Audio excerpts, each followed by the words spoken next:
በማዕከላዊ ኢትዮጵያ ክልል ኢንቨስትመንትና ኢንዱስትሪ ልማት ቢሮ እንዲሁም የግብርና ቢሮ ከኢፌድሪ ግብርና ሚኒስቴር ጋር በጋራ ያዘጋጁት የግብርና ኢንቨስትመንት ፎረም በቡታጅራ ከተማ ተካሂዷል።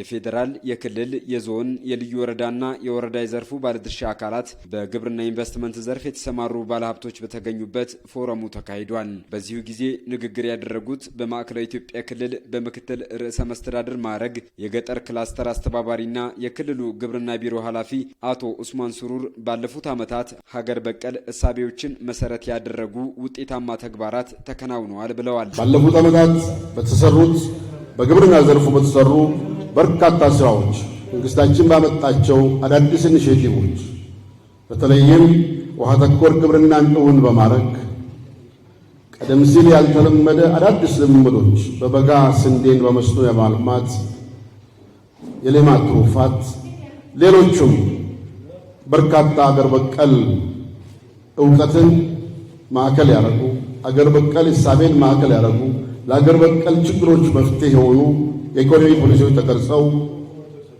ተግባራዊ ሆነዋል። በዚህም በርካታ ውጤቶች ተመዝግበዋል።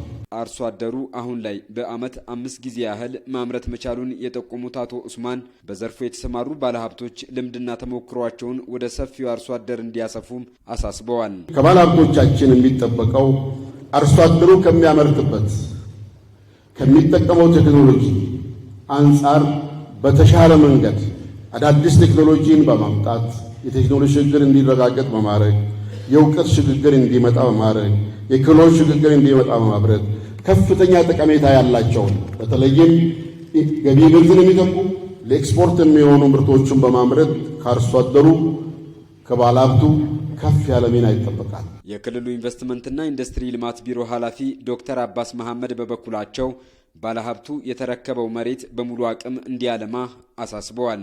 ይህን ተግባራዊ በማያደርጉት ላይ እርምጃ ይወሰዳል ያሉትም ዛሬ በጥልቀት የምንወያይባቸውና የጋራ አቋም የምንይዝባቸው ወሳኝ ጉዳዮች በማዕከላዊ ኢትዮጵያ ለግብርና ኢንቨስትመንት ስራ መሬት የተረከባችሁ ኢንቨስተሮች የተረከባችሁትን መሬት እንዴት አድርገን ዓመቱን በሙሉ እናምርትበት፣ ሊገኝ የሚችለውን ከፍተኛ የምርታማነት ደረጃስ እንዴት እናድርሰው፣ አንድም ቁራሽ መሬት ጾም እንዳያድር እንዴት እንስራ።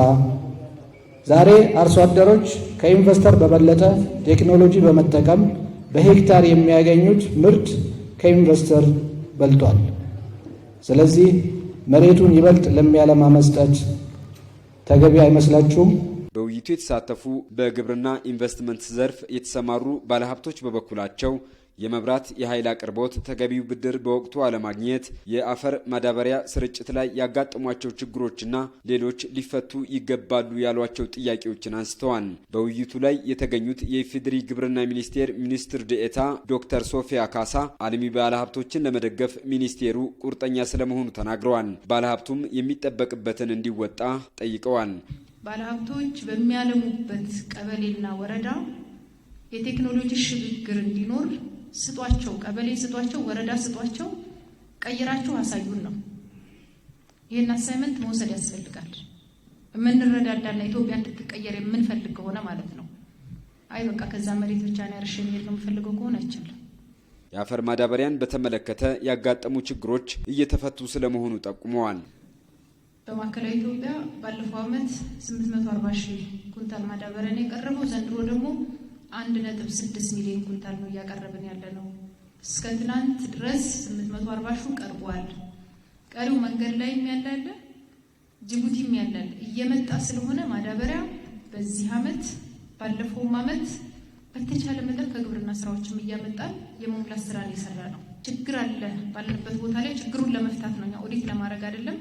ዲጂታል ሲስተሙን ወደ መሬት ስለምናወርድ ይህን ችግር እንፈታለን። ዘር አባዥ ሆኖ ማዳበሪያ የተቸገረ ካለ ግን አምጡና እንፈታለን ነው።